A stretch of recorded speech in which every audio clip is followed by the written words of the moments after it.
Hello students, good morning everyone. So we are studying our 7th lesson, that is the variation, and I told you that there are two types of variation. The first type, that is called as direct variation, and the second type is called as inverse variation.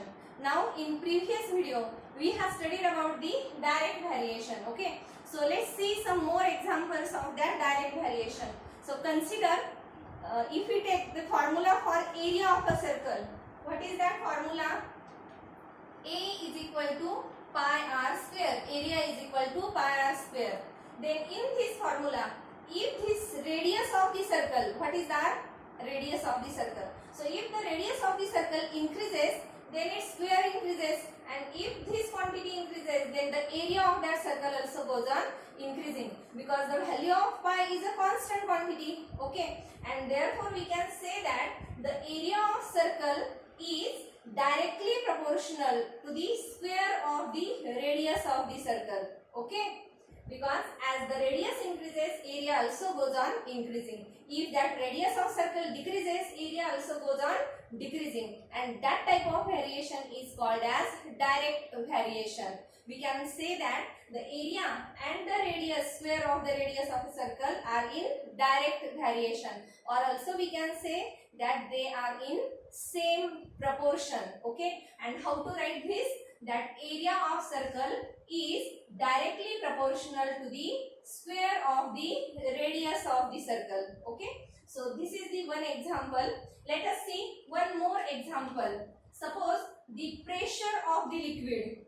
Okay, suppose pressure of water. So that pressure of liquid is directly proportional to the depth of the liquid, because if we go deep in a liquid, then the pressure of that liquid goes on increasing. It means as the depth increases, pressure of the liquid also goes on increasing. So these two quantities are in direct variation. Okay, if depth decreases, pressure decreases. If depth increases, pressure increases. Then that type of variation is called as direct variation.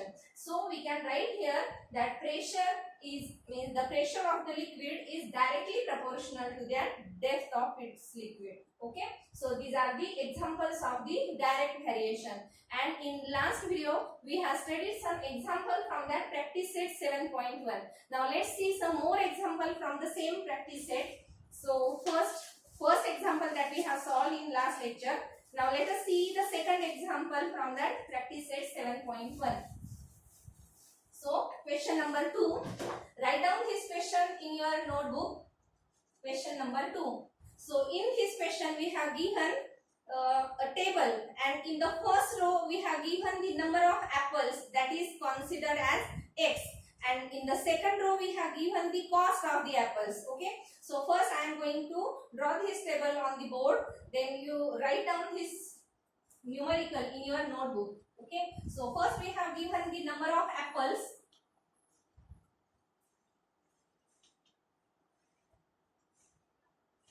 that is considered as x, and in the next row we have given the cost of apples,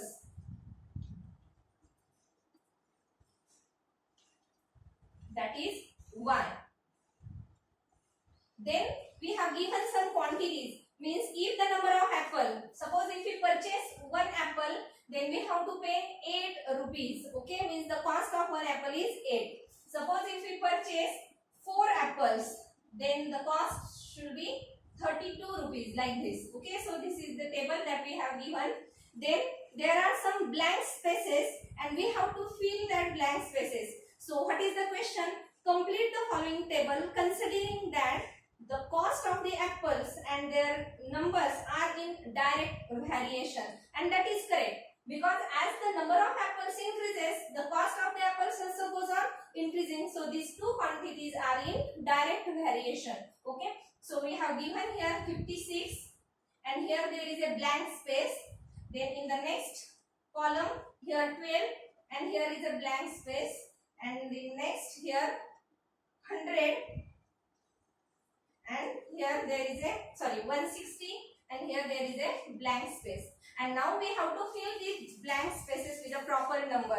So now let's see what we have given, that the number of apples is directly proportional to the cost of the apple. So we can write here that x is directly proportional to y. Okay, so this is the formula. Then by using, means in order to replace this directly proportional to sign by equal to sign, we have to put some constant. So let us put some constant. X is equal to ky. Okay, and that k is called as the constant of variation. Now how to find out the value of that k? Just bring this y on this side, so it goes to denominator. Then the value of k is equal to x upon y. Okay, how to find the value of k? X upon y. And then by using that value of k, we can find out the values in these blank spaces. Okay, so now just substitute the values of x and y from any column. So let us take this first column. What is the value of x? That is 1. Okay, and what is the value of y? That is 8. So the value of k is 1 upon 8.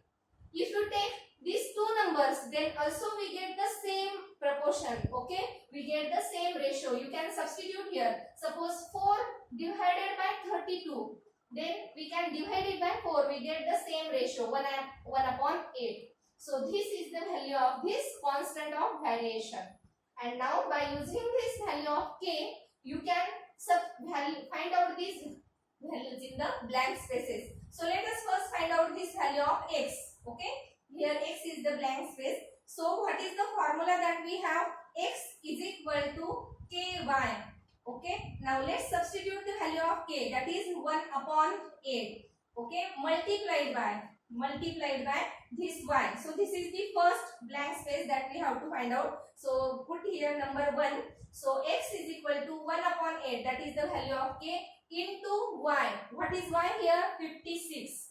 So let us write here 56. It means 56 into 1. What is it? This is 56 divided by this 8. Okay, then what we get? The answer is 7. So the value of x in this blank space is 7. What can we write here? X is equal to 7. Now let us substitute this value 7 here. Okay, then after that we have to find out the value in this blank space. Now same here, again we have to use the same formula and the same value of k, because the value of constant, okay, that constant of variation remains constant though we change the values of x and y. Remember this. Okay, so now let us see the second quantity, how to find that second blank space. Let us take here number 2. So here what is the formula? X is equal to ky. Now substitute the value of x. What is that x here? 12. So you can write here 12 is equal to, what is the value of k that we find out? That is 1 upon 8 into this y as it is, because we have to find out the value of y. Okay, we don't know that value of y here. So remain as it is. Okay, this y quantity as it is. Then we have to find out the value of y. So bring this 8 on this side. So it multiplied to 12. Then what we get? This 12 multiplied by 8, that is equal to 1. Then 12 8s are, what is that? 96. Okay, so we get the value of y, that is 96. And then substitute this value in this blank space. This is 96. Okay, so in this way, just by putting the values of x and y and this constant in this formula, you can find out the another variable. Okay, now let's see how to find out the value in this blank space. Okay,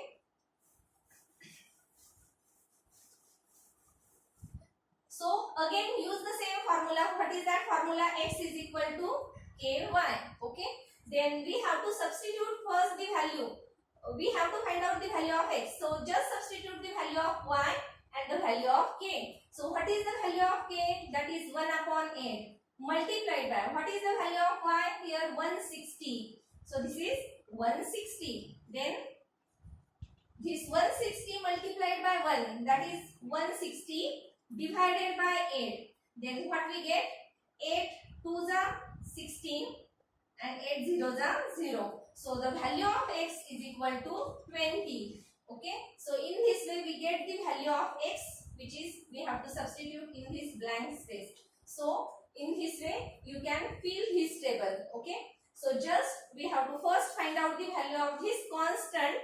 Okay, first find out the value of this constant of variation, then just substitute the values of x or either y that we have given, and you can find out the value of another variable by putting the value of that constant also. Okay, so this is the method how to solve this question number 2. Now let's see how to solve that question number 3. You have to solve all these question number 2, all these 3 points one by one in your notebook. Okay, now write down question number 3 from that practice set 7.1.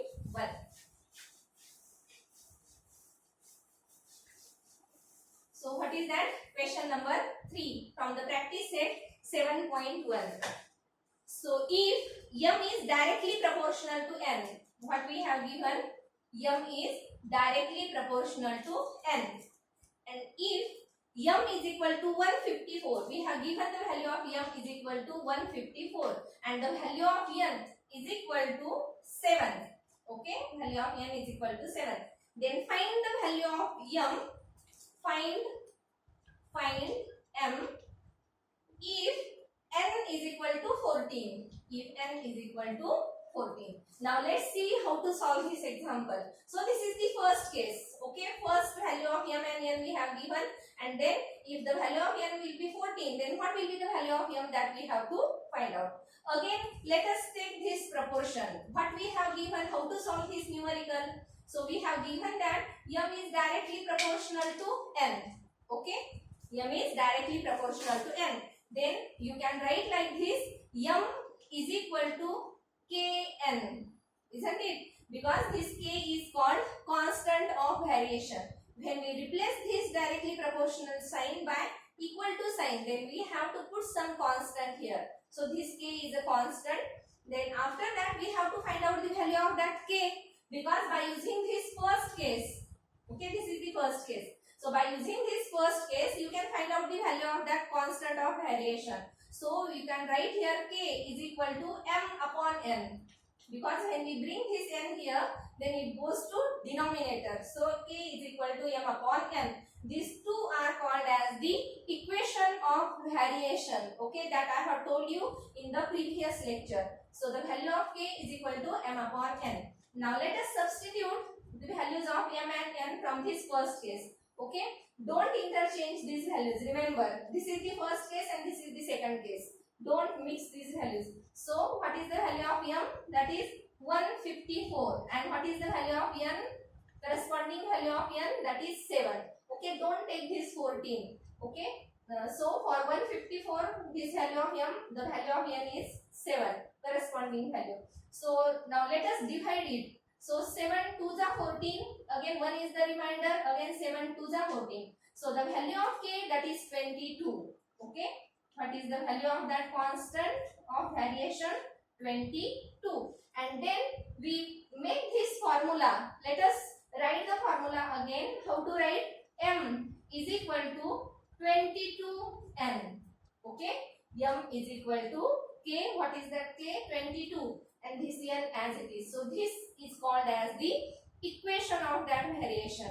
And now we have to find out the value of m when n is equal to 14. So just we have to substitute the value of that n here, 14, and then multiply 22 by 14. So you get the value of m. So m is equal to 22 multiplied by 14. Okay. So just multiply it beside. Then we get the answer. So 22 4s are 88. 8 is the carry. Then 22 1s are 22 and 8, that is 30. So we get the answer 308. Okay. It means the value of m is equal to 308. 308 if the n is equal to 14. Okay. So in this manner you can solve the remaining examples also. Okay, the same method that we have to follow. First we have to find out the value of k, that is the constant of variation. Then we have to make that equation of variation like this. Okay, this is the equation of variation, and then in that equation of variation either substitute the value of n or m you can find out the another variable. Okay, so this is a very simple method, and these are all the examples related to that direct variation. Okay, so now let us stop here. Thank you and have a nice day.